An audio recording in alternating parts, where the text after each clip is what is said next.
1857 की क्रांति की शुरुआत एक ऐसे सिपाही ने की जिसका नाम था मंगल पांडे। बैरकपुर के छावनी में तैनात मंगल पांडे एक सीधे साधे सिपाही थे, लेकिन अंग्रेजों की नीतियों ने उनके अंदर ज्वालामुखी जला दिया था। उसी दौरान नई एनफील्ड राइफल आई जिसमें कारतूस को दांत से काटना होता था। खबर फैली कि कारतूस में गाय और सुअर की चर्बी लगी है। अब सोचिए, एक तरफ हिंदू सिपाही के लिए गाय पूज्य, दूसरी तरफ मुसलमानों के लिए सुअर हराम। अंग्रेजों को मालूम था ये बात, फिर भी जबरदस्ती वही कारतूस चलवाई गई। मंगल पांडे ने विरोध किया और 29 मार्च 1857 को अंग्रेज अफसर पर गोली चला दी और यही घटना बनी क्रांति की चिंगारी। फिर तो मेरठ, दिल्ली, कानपुर और झांसी तक बगावत की आग फैल गई। इसमें शामिल हुए झांसी की रानी लक्ष्मीबाई, नाना साहब, तांत्या टोपिये, बेगम हजरत महल और बहादुर शाह जफर जैसे नेता। लोग इस क्रांति को सिपाही विद्रोह कहते हैं, लेकिन हकीकत में ये था भारत की आजादी का पहला संगठित संघर्ष। ये सिर्फ हथियार उठाना नहीं था, ये था अपमान,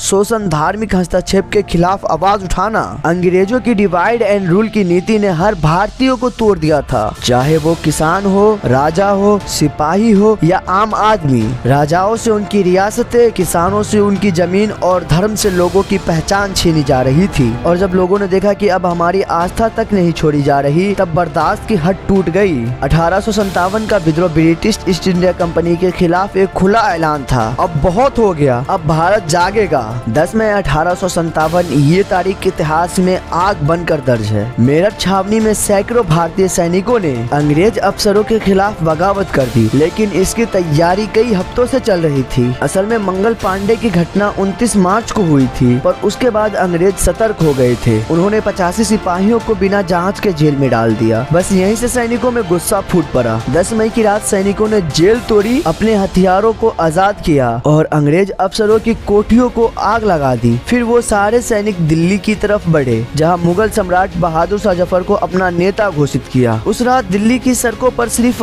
आग थी, आवाज थी, अब भारत गुलाम नहीं रहेगा। विद्रोह की शुरुआत तो मेरठ से हुई, लेकिन इसका विस्तार पूरे उत्तर भारत में हुआ। सबसे अहम केंद्र बने दिल्ली, कानपुर, झांसी, लखनऊ, बरेली, इलाहाबाद और अवध। दिल्ली में बहादुर शाह जफर को दोबारा सम्राट घोषित किया गया। कानपुर में नाना साहब ने अंग्रेजों के खिलाफ मोर्चा खोला। झांसी में रानी लक्ष्मीबाई ने अपनी तलवार से अंग्रेजों की नींदें उड़ाई। लखनऊ में बेगम हजरत महल ने नवाब वाहिद अली शाह की गैर मौजूदगी में मोर्चा संभाला। हर जगह की लड़ाई अलग थी, पर मकसद एक, आजादी। ये क्रांति अब सिपाहियों की नहीं रही, बल्कि जनता की लड़ाई बन गई। इस सवाल का जवाब सिर्फ एक कारण से नहीं, बल्कि कई वजहों से जुड़ा है। धार्मिक अपमान, चर्बी वाले कारतूस ने लोगों के धर्म को ठेस पहुंचाया। राजनैतिक हक छीना गया। आर्थिक शोषण, किसानों से जबरन लगाम वसूला गया। कारीगर बेरोजगार हो गए। सैनिकों के साथ भेदभाव, भारतीय सिपाही को कम वेतन, कम सम्मान और अंग्रेजों जैसा व्यवहार नहीं दिया गया। इन सारी बातों ने मिलकर एक आग बनाई जो 1857 में फूट पड़ी। ये लड़ाई सिर्फ आजादी की नहीं थी, ये लड़ाई इज्जत, पहचान और आत्मसम्मान की थी। उस दौर में सोशल मीडिया नहीं था, लेकिन फिर भी ये क्रांति गांव-गांव, शहर-शहर फैल गई। कैसे? संदेश भेजने के लिए पंडित, मौलवी, साधु, व्यापारी और मुसाफिरों का इस्तेमाल हुआ था। धार्मिक मेलों और यात्राओं में गुप्त सभाएं होती थी। हर जगह को एक नेता मिल गया था और स्थानीय लोग खुद ब खुद जुड़ते चले गए। लोगों ने खुद हथियार बनाए, अंग्रेजों के कोठियों पर धावा बोला, जमींदार के बंगले जलाए और बागी बन बैठे। ये एक ऐसी स्वाभाविक जन क्रांति बन गई जो अंग्रेजों की सोच से कई गुना ज्यादा खतरनाक थी। अगर आप चाहते हैं कि इस पर एक डेडिकेट वीडियो बनाएं, अच्छे से शुरू से अंतिम तक, तो उसके लिए कमेंट कर देना। वैसे वीडियो अच्छा लगा तो वीडियो को लाइक करके चैनल को सब्सक्राइब जरूर कर देना।